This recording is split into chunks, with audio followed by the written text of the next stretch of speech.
The saloon stank of whiskey, sweat, and men who thought they owned the world.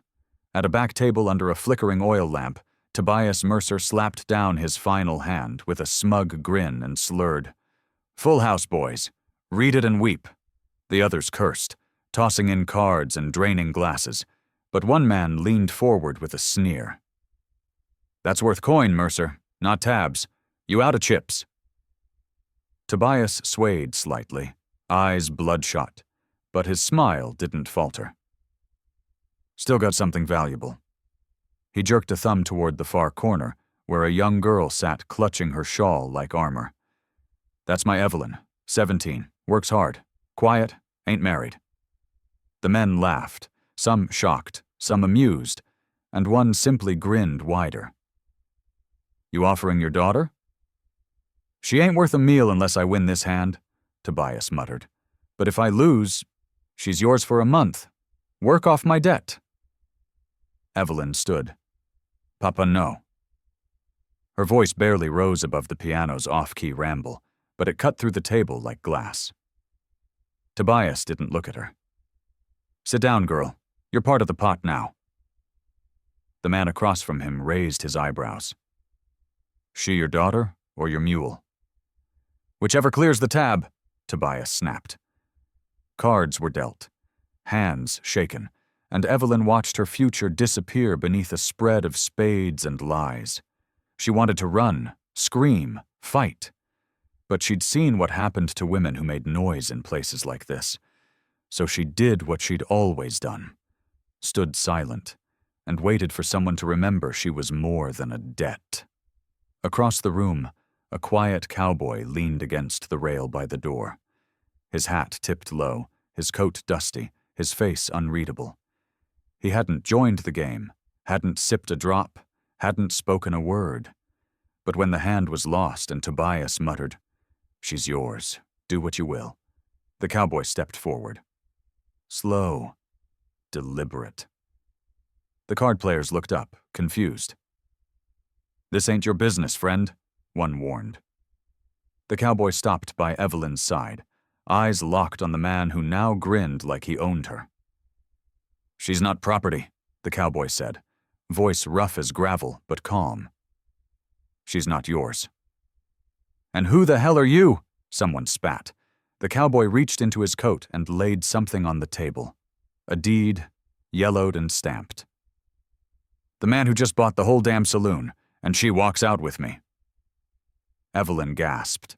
Her father blinked, stunned into silence, and the cowboy, still nameless, turned to her and said, "Let's go, Miss Mercer." "Your debt's paid." Evelyn didn't move at first. Her knees locked, her fingers numb, her breath frozen somewhere between fear and disbelief. The cowboy, tall, quiet, steady, had just bought the saloon out from under her father with nothing more than a piece of paper and a sentence that felt like thunder.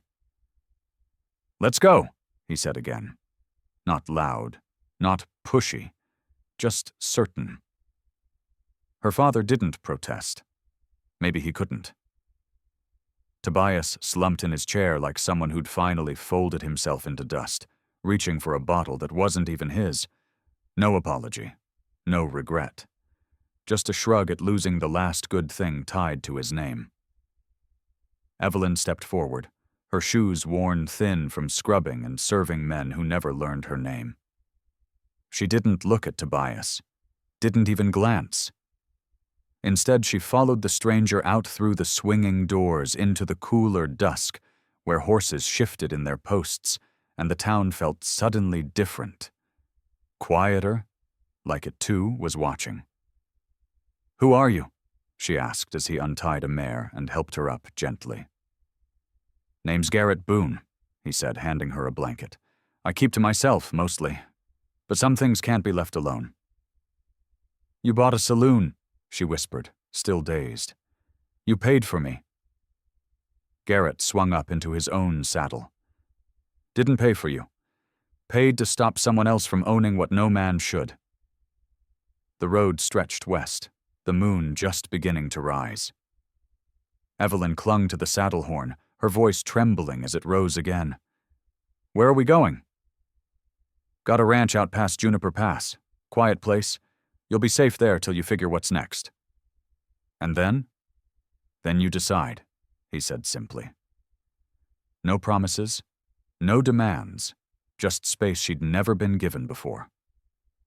They rode through the first hour in silence, save for the clop of hooves and the rustle of wind in the brush. Garrett never looked at her longer than a glance. He didn't ask her about her past. He didn't speak as if saving her made him special. He just rode beside her like an anchor that wouldn't pull. When the stars fully opened above them, Evelyn finally asked, "Why me?" Garrett's hands didn't tighten. His voice didn't change. "Because you looked like someone who'd been traded too many times and never asked if she wanted to stay." She looked down at the reins, a tear finally slipping free. "I didn't. Now you don't have to," he said. And in that moment, Evelyn Mercer realized she wasn't being taken. She was being returned to herself. They arrived at dawn, when the sky still wore its first blush of gold, and the mist curled low across the hills like it was guarding something sacred. Evelyn blinked through the fog as Garrett reined in beside a fence made of hand-hewn logs, each one worn smooth by time, not neglect. Beyond it stood a modest cabin. 2 rooms, a slanted roof, smoke curling from the chimney, and a swing hanging from the porch beam like it hadn't moved in years. "This is yours?" she asked softly, still unsure if she was dreaming. Garrett nodded. "Built it with my brother after the war. He didn't come back. But the house stayed." She dismounted stiffly, her legs aching from the long ride and years of standing without rest. Garrett didn't offer his hand. He offered space, standing close enough to catch her if she stumbled, but far enough to let her walk on her own. She stepped onto the porch and ran her fingers over the railing. It was solid. Clean. Honest. "You live alone?" she asked. "Most of the time," he said. "Neighbors bring mail. I ride into town every few weeks. Suits me fine." Evelyn turned to face him. "Why'd you speak up? Really?" Garrett looked down, adjusting the saddle blanket before answering. "Because I knew what it meant to be owned. Not like you, but enough to see it plain." She nodded, her throat tight. "And what happens now?" Garrett led the horse toward the barn, but spoke without turning. "You sleep, you eat, you decide. I've got work in the fields, tools in the shed, extra books inside. Ain't no expectations in my home, Miss Mercer. Just walls and time." Inside, the cabin was simple and clean. Wooden floors, a cast-iron stove, a table set for 2, though only one had been eating for years. Garrett laid fresh linens on the smaller bed and set a basket of apples on the windowsill. Evelyn sat slowly, watching the morning sun creep across the wall. For once, there was no barked orders, no leering glances, no voice telling her what she was worth in coin. Just a quiet cowboy who had offered her nothing more than choice. When Garrett returned from tending the horses, he paused at the door. "You're safe here," he said simply. "That don't mean you owe me anything." Evelyn looked up at him, and for the first time in years she believed it. Not because he said it, but because he hadn't tried to sell it. And in the silence between them, something new began to grow, not fast, not loud, but real. By the 3rd day, Evelyn had swept every corner of the cabin, not because Garrett asked, but because the silence gave her space to move without fear. She found rhythm in the way dust danced in morning light, and in how the kettle hissed just before it boiled. Garrett rose early, worked the fence line, chopped wood, returned without fanfare. He never hovered. He never watched her like a man expecting repayment. He simply nodded when she passed, offered her the better half of the bread without words, and let her breathe. That afternoon, she found him sanding a broken chair out behind the barn, sleeves rolled, eyes focused. "Why don't you speak more?" she asked, sitting on the edge of the trough. He paused, glanced at her once. "Too many men speak before they think. I try not to be one of them." She smiled faintly.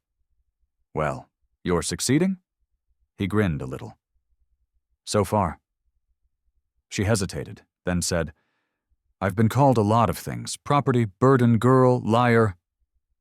But not once has anyone just asked me who I am." Garrett laid the sandpaper down, wiping his hands on his trousers. "So tell me, who are you, Evelyn Mercer?" She looked out at the trees for a moment, then back at him. "I'm someone who remembers the taste of hunger, the sound of being bargained off like cattle, and the way my mother used to hum when she thought I was asleep. I'm not pure, I'm not polished, but I'm still here." Garrett's voice was quiet. "Then you're stronger than anyone who ever tried to define you." She stared at him, her lip trembling slightly. "Why do you say things like that?" "Because they're true." She stood, brushing hay from her skirt. "You say my name like it matters." Garrett stepped closer, but not too close. "Because it does. It's yours, not his, not theirs, yours."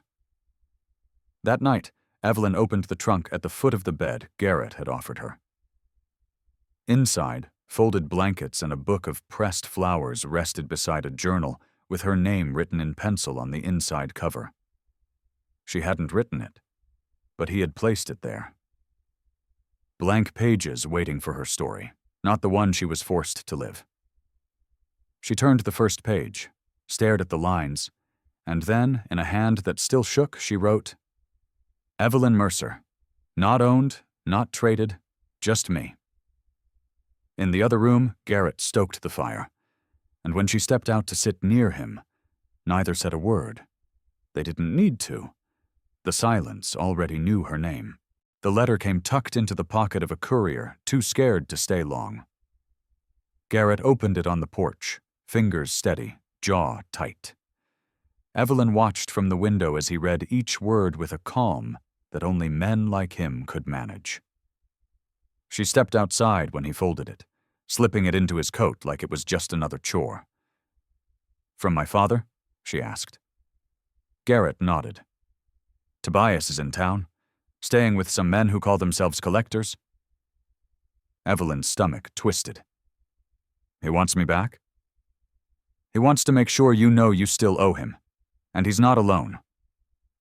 She leaned against the railing. "He sold me in front of a crowd.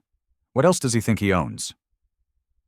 Garrett turned toward her, eyes steady as always. "Men like that don't care what's true.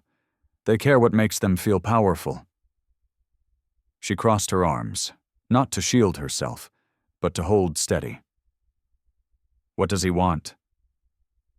"Says if you don't return willingly, he'll say you ran off with a criminal. He'll twist the law to fit his loss." Evelyn's voice hardened. "I was his daughter, and he put me on the table like a spare coin." Garrett's hand brushed the edge of the porch beam. "You don't have to answer, but you might have to stand." That night, she couldn't sleep. Memories clawed at her.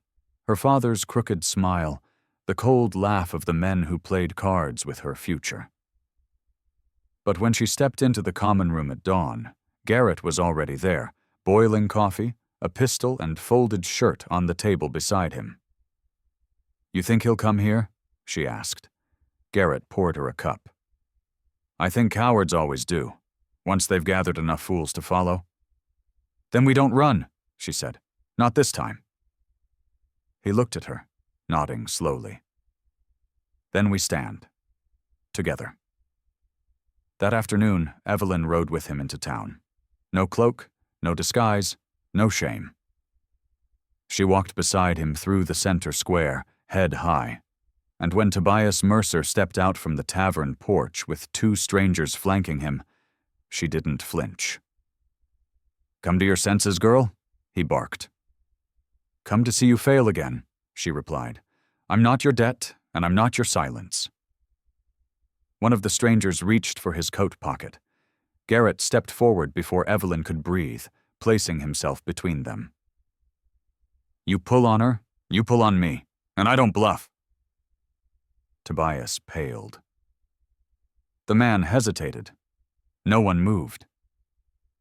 Then Evelyn stepped beside Garrett and said loud enough for the whole street to hear, You lost your bet. Now lose your claim. The town square held its breath. Garrett didn't raise his gun, but his fingers hovered near the grip like thunder waiting to strike. Evelyn stood beside him, chin high, her eyes locked on her father, on the man who once gambled her future for whiskey and coin. Tobias Mercer laughed, but it cracked at the edges. You think one cowboy and a mouthy girl scare me? These men? He jerked his thumb toward the two behind him. They collect what's owed. Garrett didn't blink. Then they'll leave empty-handed. The taller of the two men stepped forward. You got no papers, no contract, nothing to keep her here legally.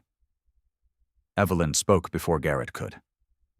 And you have no proof I belong to you. She turned toward the growing crowd. All of you watched. You saw what he did. You said nothing, but you saw it. The whispers spread like fire on dry grass. Mrs. Hemmings, who ran the tailor shop, shifted uncomfortably. The blacksmith stepped forward a little, then stopped. No one dared speak, but they didn't look away. Garrett's voice cut through the silence. If a man can sell his daughter in front of a room full of witnesses and walk free, then this town ain't worth the wood it's built from. The judge, a tired man named Rollins, stepped onto the porch of the clerk's office, face drawn. What's this about? He asked. Evelyn turned to him, fierce. Tobias Mercer wagered me in a card game. I was 17. He lost. Garrett Boone stepped in before I could be taken. The judge looked at Tobias. Is that true? Tobias scoffed. Just bar talk. Nothing binding. Was she your legal dependent? The judge asked sharply. Did she give consent? Tobias hesitated. She's my blood. Blood don't override the law, Rollins said. He stepped off the porch and looked at Garrett. You're willing to swear she wasn't taken, but protected? Garrett nodded once. Then there's no case here, the judge said. And if there's no case, there's no claim. Tobias fumed. She's lying. She's always been ungrateful. And you've always been a coward, Evelyn snapped. But I'm not afraid of you anymore. She turned to the crowd. You all saw what he was. If you don't speak, you choose him again. Mrs. Hemmings stepped forward, slow but sure. I saw it, she said. He traded her like she was cattle. The blacksmith nodded. I saw it too. One by one, voices rose, soft but steady. Enough. Tobias stepped back, mouth open, fury swallowed by fear. Garrett placed a hand gently on Evelyn's shoulder. You didn't need saving, he said. Just a place to speak. And for the first time, the town listened. Tobias Mercer didn't stay to argue. Once the judge turned his back and the crowd refused to follow, he muttered something under his breath, mounted his horse with clumsy rage, and rode off in a cloud of dust, smaller than he had ever looked in Evelyn's eyes. She stood in the square long after he was gone, her hands loose at her sides, her lungs finally remembering how to breathe without shaking. Garrett didn't rush her. He stood a few feet behind, watching the town fade back into motion. Doors creaking, shutters closing, people pretending they hadn't just seen a girl rewrite her name in public. You all right? He asked softly. Evelyn nodded, but her voice came slowly. I thought I'd feel something bigger. Anger, maybe, or relief. She turned to him. But I just feel done. Garrett gave a small smile. Done can be a powerful thing. They rode back to the cabin in silence, the kind that didn't weigh down anymore but stretched like rest. That evening, Garrett fixed the porch hinge that had been squeaking for months, and Evelyn baked cornbread in a pan twice her age. They didn't talk about what had happened. They didn't need to. But later, as the moon rose and the fire crackled low, Evelyn pulled an old quilt over her knees and said, "He'll never say sorry." Garrett didn't look up from sharpening his blade. Some men think silence makes them strong, but it's just fear wearing boots. "I was afraid of him for so long," she said. "Even when I knew better, even when I hated him. Isn't that strange?" Garrett finally looked at her. "It's not strange. It's human." She was quiet for a while. Then, "Do you think people like me can ever stop feeling owned?" He leaned back, arms folded. "I think people like you are the reason men like him lose." She looked at him, tears catching in her lashes. "I didn't want to be rescued. I just wanted to be remembered." "You will be," he said.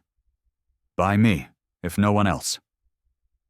She rose then, crossed the room, and placed her hand on his shoulder. Not searching, not questioning, just resting. "You've said less than anyone I've ever known," she whispered, "but somehow you've given me more than everyone else combined." Garrett didn't move, didn't answer, just placed his hand gently over hers. And in that quiet, Evelyn didn't feel like a debt or a risk or a story someone else told. She felt like something whole. And when she closed her eyes that night, she slept without dreaming of escape. For once, there was nowhere else she'd rather be. Spring bled into summer, and the hills around Dry Hollow turned soft with wildflowers and gold grass. Evelyn began carving in the afternoons, small pieces of scrap pine Garrett kept in the shed. Nothing fancy. She shaped leaves at first, then birds, then a single word into a smooth slab of wood. Mercer. She stared at it for a long time before burning a line through it and carving below it. Evelyn Boone. Not because Garrett had asked, not because they had spoken vows, but because names, like scars, meant something when you chose them yourself. She set it on the mantel, where the fire caught the grain just right. Garrett saw it that night and didn't say a word, just nodded once, his eyes soft with something deeper than surprise. That week, Evelyn began visiting town alone. She rode in early, picked up sugar, thread, news, then returned before dusk. No one mocked her anymore. The blacksmith tipped his hat. Mrs. Hemmings gave her a bag of extra fabric. Even the postmaster's boy asked if she'd teach his sister how to braid. "They're watching you now," Garrett said one evening as he stacked wood for winter. "Not like before. This time they're learning." Evelyn smiled. "Learning what?" "That a girl sold in a card game doesn't stay what they called her. Not when she writes her own name." He said it like a fact, not a compliment. That's what made it matter. One night, Garrett returned from the field with a bruised hand and a branch he'd carved into a small box. Inside it, nestled in fabric, was a silver ring. "It ain't fancy," he said, "but it's steady. Like I aim to be." Evelyn stared at it, then at him. "You don't have to give me this." "I know," he said. "I want to." She picked it up and turned it over in her fingers. "You don't talk about love much." "No," he said, "but I build it." She placed the ring on her finger, not like it sealed her fate, but like it acknowledged what they'd already built, plank by plank, morning by morning. "I'll wear it," she whispered, "because it came from hands that never once closed around me." Garrett stepped forward, brushing a loose strand of hair from her cheek. "Then I'll keep building, as long as you stay." "I'll stay," she said, "but not because I owe you. Because you choose to." "Every time," she replied. And that night, with no preacher and no guests, they sat by the fire, her name still warm in the wood above them, and nothing left of who she was, but everything ahead of who she'd become. The church bell rang early on a Sunday, sharp against the wind, calling folks not to worship but to witness. The square filled slow, boots scuffing dirt, voices hushed with something close to respect. Evelyn rode in beside Garrett, not hidden behind him, not trailing behind, but side by side. Her dress was simple, pale blue with a mended hem. Her hands were clean, steady. The old Judge Rollins stood at the steps of the courthouse holding a scroll. "We've called this meeting to address a wrong," he said. "One this town watched and walked past. We can't undo it, but we can name it." Evelyn stepped forward before anyone called her name. "You don't need to speak for me," she said. "I'll do it myself." She turned to the crowd. "You saw my father trade me in a saloon, and you said nothing. You saw me walk out with a man no one knew and assumed he'd taken something that wasn't his. But you were wrong." A hush fell, deep and brittle. "Garrett Boone didn't take me," she continued. "He offered me choice. He gave me back time, breath, safety, and me, Evelyn Boone, chose him." Murmurs rippled. The blacksmith clapped once, then again. Mrs. Hemmings wiped her eyes. Even the old barkeep who had dealt the losing hand that night nodded with a bowed head.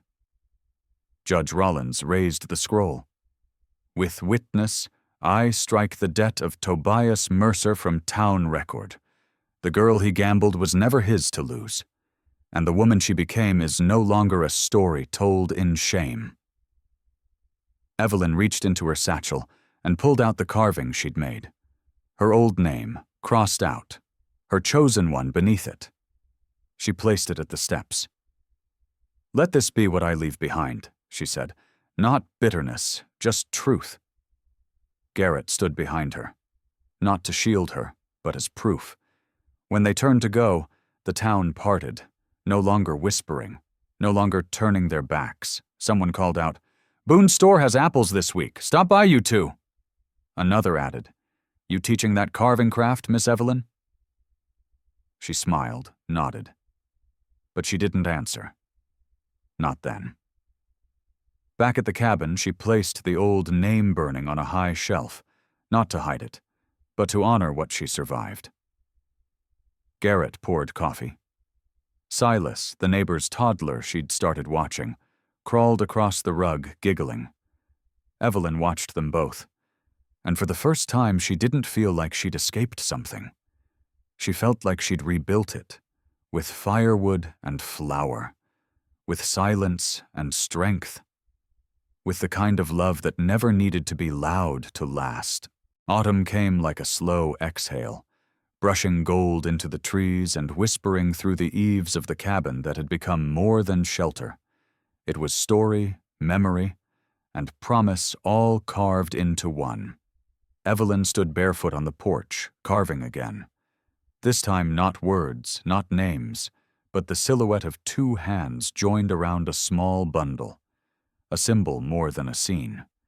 Garrett watched from the fence, oiling his saddle as the horses grazed nearby. He didn't interrupt. He never did when she carved. He understood that silence, for her, wasn't emptiness. It was where her voice lived strongest. When she finished, she brought it inside and placed it on the mantel next to the journal with her name inside. "Do you miss the life you had before me?" she asked, as Garrett stepped through the door behind her. He set his hat on the hook and shook his head. "That life was waiting on something I didn't know I'd ever have." "And what's that?" "A reason to stay still." She looked at him. "You've always been steady."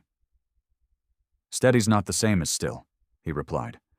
"Still means peace. You brought that here." Evelyn moved to the window, where the light caught dust in the air like gold. "I used to think my name was something men would always control, that no matter how loud I spoke, it would be rewritten in rooms I wasn't allowed in." Garrett stepped behind her and placed a hand on her back. Solid, grounding.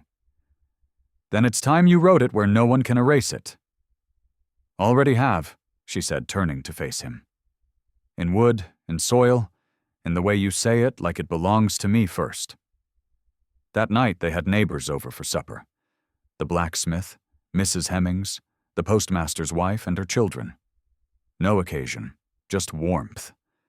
Silas giggled in the corner, stacking firewood into lopsided towers while Garrett mended the stove latch. Evelyn refilled mugs, laughed easily, moved through the room like a woman who no longer waited for the next betrayal. As the guests left, one lingered at the door and said, "Funny how everyone thought you were just a girl with bad luck." Evelyn smiled. "Turns out I was just a girl with time to grow." When the house was quiet again, she sat by the fire, fingers running over the smooth edge of her carving. Garrett pulled her close and kissed her temple. "What do you want next?" he asked. Evelyn leaned into him and whispered, "Not more. Just longer. Please like, share, and subscribe to support more true-hearted stories on Stories Left Behind. If your name had been traded like hers, what would you carve in its place? Tell us in the comments.